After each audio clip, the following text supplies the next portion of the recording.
Hi, I'm Graham David, the founder and managing director of Blue Beetle. And I'm here to tell you that there is a training revolution coming. And I've got to ask you, are you ready?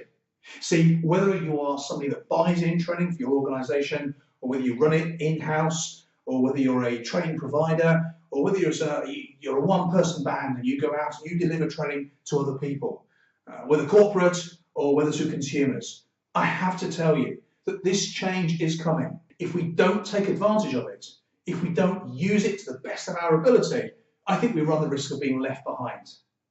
So what is it that I'm talking about? Well, I'm talking about the apps and the devices that surround most of us, and yet most of us in training just do not use.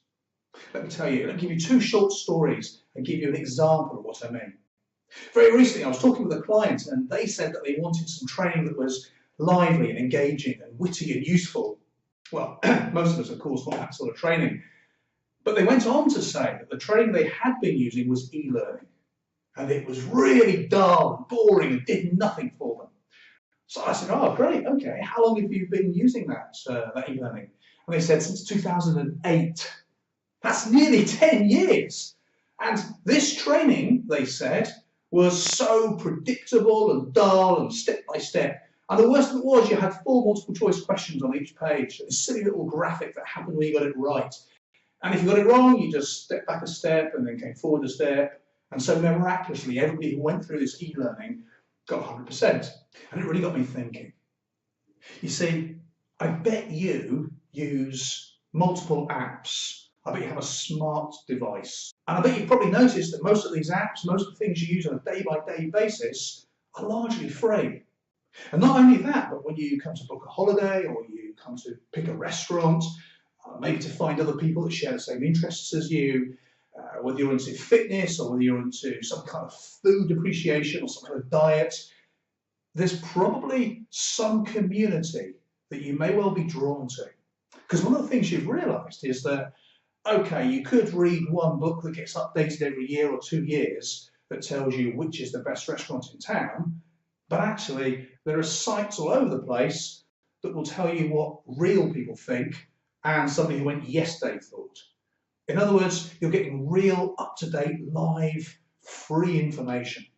Not only that, but when you've been in the restaurant, you're able to then say what you thought about it. And it's the same with things like, I don't know, some kind of fitness program.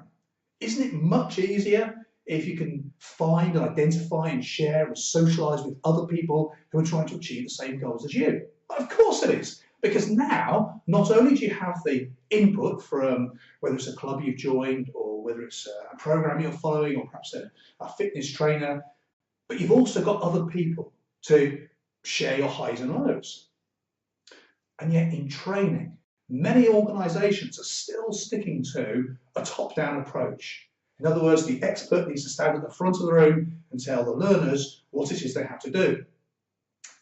Now this, surely, it's still clinging on to an old style or an old idea of learning. In other words, I'll tell you stuff, you'll learn it, you'll go away and then hopefully you'll do it.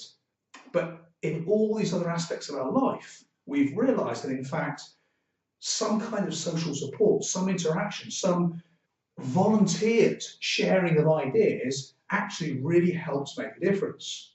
So what is it that stops us adopting these same ideas that we embrace in other parts of our life into our corporate life or into our learning and development and training? I said, what is it that, I don't know, stops you from getting your colleagues to make some videos of their own and put them on a video site? Or what stops them from sharing their own ideas on a social media site? And they said something that really resonated because I've heard it so many times before. One, marketing are worried about our brand getting out there in a way that they don't control. And two, HR are concerned that some people don't have devices. And that's not fair and they may feel left out. Look, I get it, I absolutely get it. Brand is important, no question. Everybody needs to be able to participate, of course, no question. Are we really saying that there's no way we can keep our colleagues in marketing happy with some kind of containment of what's going to be discussed in the training? And likewise, if there are some people that don't have devices or perhaps are unhappy about using their own devices, Is there no way that we can solve that? Surely a much lower cost than a hugely slow dinosaur speed program that only gets updated every 10, 15, 20 years. Look, think about it. The quickest that organisation can respond is the speed at which the individual I was talking to is able to source, find, negotiate, and then get installed a new program. And all of that is still top down. So what's the solution? What's the revolution that I'm excitedly talking about? Well, I think it's this. I spoke to a client recently, and they said they have a customer service program that they've seen incredible results from.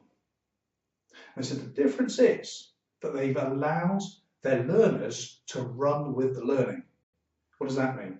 Well, it means they put in some top-level learning, and then the learners make sense of it as they will.